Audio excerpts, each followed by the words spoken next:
ವೀಕ್ಷಕರಿಗೆಲ್ಲ ನಮಸ್ಕಾರ. ಈ ದಿನ ಆಲೂಗಡ್ಡೆ ಬೋಂಡ ಮಾಡುವ ವಿಧಾನವನ್ನು ನೋಡ್ಕೊಳ್ಳೋಣ. ಆಲೂಗಡ್ಡೆ ಬೋಂಡ ಮಾಡೋದಕ್ಕೆ ನಾನಿಲ್ಲಿ 100 ಗ್ರಾಮ್ನಷ್ಟು ಕಡಲೆ ಹಿಟ್ಟನ್ನು ಹಾಕ್ಕೊಂಡಿದ್ದೀನಿ. ಹಾಗೆ ಸ್ವಲ್ಪ ಅಡುಗೆ ಸೋಡಾ, ರುಚಿಗೆ ಬೇಕಾದಷ್ಟು ಉಪ್ಪು, ಅರ್ಧ ಟೀ ಸ್ಪೂನ್ನಷ್ಟು ಖಾರದ ಪುಡಿ, 1 ಟೀ ಸ್ಪೂನ್ ಜೀರಿಗೆ, ಹಾಗೆಯೇ 1 ಟೀ ಸ್ಪೂನ್ನಷ್ಟು ಅಕ್ಕಿ ಹಿಟ್ಟನ್ನು ಹಾಕ್ಕೊಳ್ತಾ ಇದ್ದೀನಿ. ಗರಿಯಾಗಿ ಬರೋದಕ್ಕೋಸ್ಕರ ನಾನಿಲ್ಲಿ ಅಕ್ಕಿ ಹಿಟ್ಟನ್ನು ಬಳಕೆ ಮಾಡ್ಕೊಳ್ತಾ ಇದ್ದೀನಿ. ಎಲ್ಲವನ್ನು ಚೆನ್ನಾಗಿ ಮಿಕ್ಸ್ ಮಾಡ್ಕೊಳ್ಬೇಕು.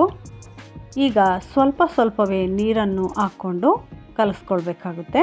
ಗಂಟಿಲ್ಲದಂತೆ ಕಲಿಸ್ಕೊಳ್ಬೇಕು. ನಾನೀಗಾಗಲೇ ಆಲೂಗಡ್ಡೆ ಮೇಲಿನ ಸಿಪ್ಪೆ ಎಲ್ಲ ತೆಗೆದುಬಿಟ್ಟು ಬಿಲ್ಲೆಗಳಾಗಿ ಕಟ್ ಮಾಡಿ ಇಟ್ಕೊಂಡಿದ್ದೀನಿ. ಒಂದು ಕಡೆ ಎಣ್ಣೆಯನ್ನು ಕಾಯೋದಕ್ಕೆ ಇಟ್ಕೊಂಡಿದ್ದೀನಿ. ಬಾಣಲಿಗೆ ಎಣ್ಣೆ ಹಾಕ್ಬಿಟ್ಟು ಈಗ ಈ ಬಿಲ್ಲೆಗಳನ್ನು ಹಿಟ್ಟಿನಲ್ಲಿ ಅದ್ಬಿಟ್ಟು ಕಾದಿರುವ ಎಣ್ಣೆಗೆ ಹಾಕ್ಕೊಳ್ತೀನಿ.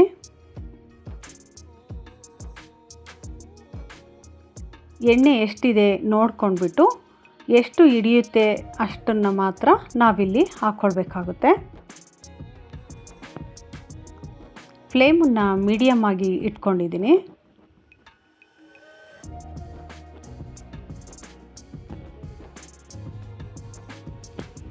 ಈ ನೊರೆ ಎಲ್ಲ ಕಡಿಮೆ ಆದ ನಂತರ ಮಗುಚಿ ಹಾಕ್ಕೊಳ್ಬೇಕು.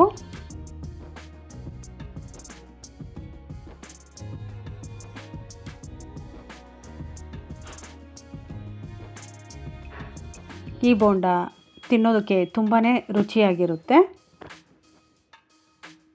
ನೊರೆ ಎಲ್ಲ ಕಡಿಮೆ ಆದ ನಂತರ ಇದನ್ನು ಮಗುಚಿ ಹಾಕ್ಕೊಳ್ಳೋಣ. ಕಲರ್ ಚೇಂಜ್ ಆದ ನಂತರ ಗೊತ್ತಾಗುತ್ತೆ ಇದು ಬೆಂದಿದೆ ಅಂಥೇಳಿ.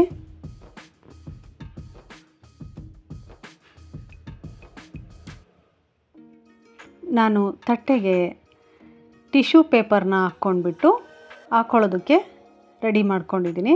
ಎಣ್ಣೆ ಎಲ್ಲ ಹೀರ್ಕೊಳ್ಳಿ ಅನ್ನೋದಕ್ಕೋಸ್ಕರ ನಾನು ತಟ್ಟೆಗೆ ಟಿಶ್ಯೂ ಪೇಪರ್ನ ಹಾಕ್ಕೊಂಡು ಇಟ್ಕೊಂಡಿದ್ದೀನಿ.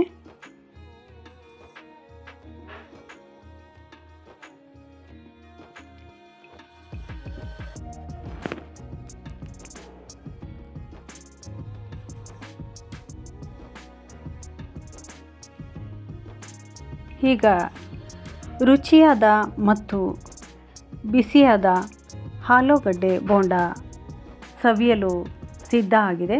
ನೀವು ಕೂಡ ಈ ಗರಿಯಾದ ಆಲೂಗಡ್ಡೆ ಬೋಂಡವನ್ನು ಒಮ್ಮೆ ಮಾಡಿ. ಮತ್ತೊಂದು ವಿಡಿಯೋದಲ್ಲಿ ಸಿಗೋಣ. ಧನ್ಯವಾದಗಳು.